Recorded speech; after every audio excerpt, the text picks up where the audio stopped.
Trump has just announced a 21-step plan to end the war in Gaza.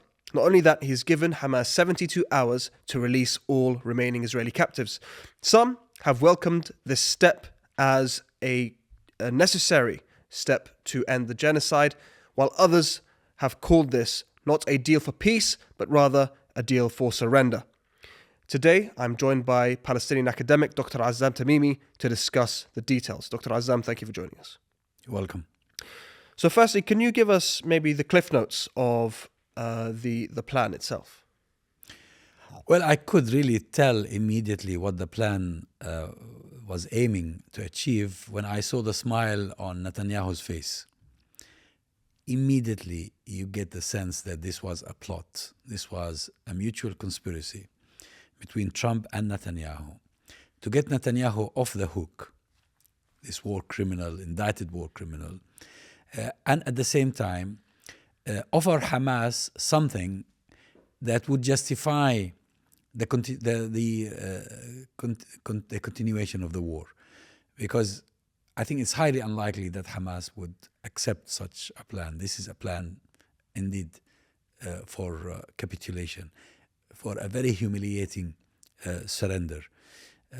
Hamas previously agreed to deals offered to it when those deals meant the end of the war, the withdrawal of Israeli troops, allowing aid in, and then negotiating a prisoners exchange deal. None of this is in the new plan. Even the number of Palestinian prisoners promised, 250 out of thousands who languish in Israeli jails or Israeli detention centers. And I think Trump has played a trick on the Muslim leaders whom he met during the UN General Assembly. Apparently he promised them something, but now he has come up with something many of them probably would not agree to today.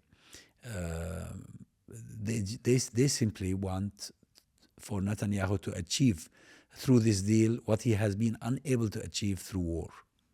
Speaking of the Muslim and Arab countries that met with Trump, they recently released a statement, I think it was either last night or this morning, and they welcomed the step. And these countries include Saudi Arabia, Turkey, and Qatar. What's your reaction to this acceptance? Is this the Arab countries essentially selling out Gaza? I'm not sure whether they were responding to the 21-point plan or they were simply responding to what they were told during their meeting with Trump.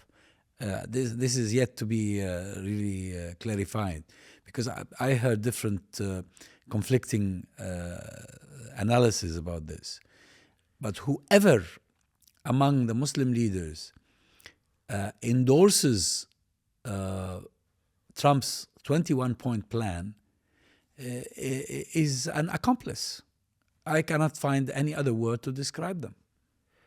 How does a meeting in which all these nations presumably express their frustration with Netanyahu and frustration with this war and want it to end in a way that's equitable, I guess, how does this meeting turn into an opportunity for Trump to co-opt these Arab nations, these Arab heads of state, into a plan that is essentially what some call a surrender of the Palestinian resistance? Well, Trump has used his meeting with the Muslim leaders in order to portray his plan as if it were some sort of a consensus. I don't think it is. I think I tend to believe that he said things in his meeting with the Muslim leaders that is not necessarily in agreement with what the 21-point plan consists of. Trump is a person who is known to change his mind, is to come out and express an opinion that is reflective of his last meeting or his last discussion.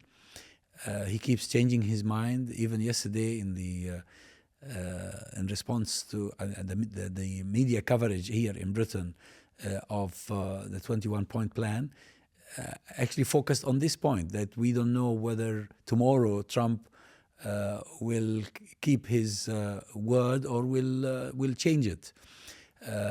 I think the person that comes out of this plan jubilant and victorious is Netanyahu, because Netanyahu is now globally recognized as a war criminal. He is wanted by world tribunals for his war crimes, and he's under pressure from the families of the hostages. This just gives him a leeway. It gives him a breathing space, and that's why he was smiling. Given that the Arab Gulf states pledged trillions of dollars to Trump when he made his tour around the Middle East, and given that after that pledge, Trump still did not budge on his support for Israel and Netanyahu, why, in your opinion, or what do you think explains the reason behind the kind of, I would say, acquiescent response from these Arab states? I mean, you said earlier that the statement might be towards what they agreed in person or behind closed doors. However, why have they not responded? The question raises itself. Why have they not responded to the actual 21-point plan? Well, the Gulf Arabs who give Trump the trillions are of two types. One type agrees completely with Trump in his agenda, and they want to see Hamas finished. They want to see resistance over, and they wanted the ground to be paved for their own Abraham Accords to proceed. The other Arabs are simply fearful of Trump and his regional lackeys, and they are under the illusion that they can that their money can make a difference when it comes to Trump. But it won't make a difference. Trump doesn't give a damn about any Arab or any Muslim, because he is elected not by the Arabs or by the Muslims. He's elected, his main constituency are Christian Zionists in the United States of America, or the far right, of which Christian Zionism is a very potent trend. And therefore, Trump is using his authority as leader of the most powerful nation in the world, the United States of America, in order to blackmail these Arabs, to take all this money from them, and in exchange give them nothing really. In terms of another Arab leader who fancies himself a respectable president, Mahmud Abbas has pledged time and time again, and most recently at the UN General Assembly, which he was banned from by the Americans. They revoked all the visas for Palestinian diplomats. He pledged that he supports a Palestinian state without arms, a disarmed Palestinian state, whatever that means. Given that that's a fact, and it's clear that Mahmud Abbas is ready and willing to go on with whatever the Americans want, whatever the Europeans want, whatever the Israelis want even, why does it seem that within this plan, Mahmud Abbas and the PA have been sidelined? Mahmud Abbas is an utter failure, even on his own terms. Despite all his concessions, despite willing to go all the way with the Zionists to finish off the resistance, not just in Gaza, but even in the West Bank, and he's been working along these lines all along. He is not recognized by the Americans or by the Israelis. They don't want him to be part of anything. And I think that's an Israeli demand primarily. That's a Netanyahu demand. Netanyahu doesn't trust any Palestinian, even those who are working with him. And therefore he doesn't want the Palestinian Authority to play any part. And also, I think because Netanyahu knows this plan is not going to work. Hamas most likely is going to reject it. And therefore, there is no point in proceeding further. they will use this plan in order to tell the world, okay, we came up with something. Hamas now is turning it down, is rejecting it. And therefore, as both men spoke in Washington, we will continue our war. So it's just a justification for the continuation of the war rather than an attempt to find a solution to it. Now, the plan itself, it includes potentially the creation of an entity to run Gaza that is run essentially by Europeans or a coalition of people who aren't Palestinian, one of whom is the war criminal Tony Blair. I want to know in detail, if you can, your thoughts about the bringing in of an individual who is complicit and who has participated in war crimes and some might say a genocide in Iraq. Not only is Tony Blair a war criminal, Tony Blair is an opportunist. After he left his position as Prime Minister of Britain, he was appointed as an envoy, a Middle East envoy by the Quartet. And all his work was about achieving personal gains at the expense of the Palestinians. To be named now as a member of this commission that will be put in charge of Gaza is an insult, not only to the Palestinians, it's an insult to humanity, because this man doesn't deserve to be given any such position, unless, of course, you take this within the context of a syndicate that of which he is a member, together with Netanyahu and Trump, that is working for the subjugation of the Palestinians. The question raises itself: how is Tony Blair even able to wriggle himself into this situation at all? Well, this is a club of imperialists. These are people who are remnants of the imperialist world that over a couple of centuries caused so much pain and agony around the world. They don't believe in humanity. They don't believe in any values, even many of the values that they sometimes utter in their speeches and in their discussions. They just believe in their supremacy and their own personal interests. Is this deal essentially a proposal for surrender? It is. It's nothing but an attempt to get Hamas to hoist the white flag, to get Hamas prominent figures out of the Gaza Strip, although they said they would be allowed back if they wanted to, come back. Our experience is that any Palestinian activist who is deported or who chooses to leave is never allowed back. We've seen in previous attempts by the West and Israel to disarm Palestinians, such as in Lebanon, when the Palestinian resistance there were disarmed. The Israelis then went and committed or assisted in committing massacres, such as in Sabra and Shatila. And we've seen in the West Bank as well, the Palestinians are essentially disarmed, and the crimes against Palestinians continue to this day. Why would they even think that it's acceptable to propose that the Palestinian resistance disarmed itself today? They don't learn from history. I mean, this goes even further back to 1948. In 1948, many Palestinians were made to trust the Arab governments that existed at the time. And some of them fled their homes in the hope of returning in a week or two after Arab armies succeeded in preventing the creation of the Zionist state.